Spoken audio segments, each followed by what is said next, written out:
Respon Ridwan Kamil usai Instagramnya diretas, tanggung jawab jangan lari.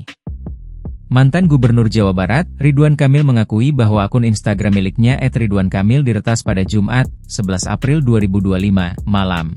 Per jam 19:20 WIB aku IG saya @ridwankamil tidak bisa saya akses, saya tidak memposting apapun hari ini, sehingga saya simpulkan bahwa benar akun saya sedang diretas oleh pihak yang tidak bertanggung jawab, kata Ridwan Kamil dalam keterangannya.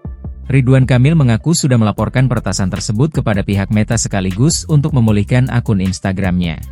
Untuk sementara waktu, saya tidak bertanggung jawab atas segala unggahan, komentar, maupun aktivitas yang muncul dari akun tersebut sampai ada konfirmasi resmi dari pihak Meta bahwa kendali telah kembali kepada saya dan tim, ujar Ridwan Kamil.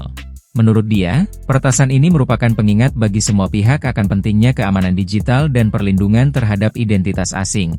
Mohon doa dan dukungan seluruh masyarakat serta titip pesan soal kewaspadaan terhadap informasi yang tidak dapat diverifikasi kebenarannya, kata Ridwan Kamil.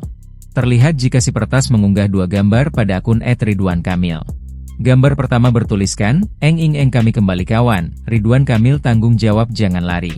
Kemudian pada unggahan kedua, peretas mengunggah tulisan, "Selamat bermimpi buruk ini hanya permulaan dari kami," dengan caption "The Right Time."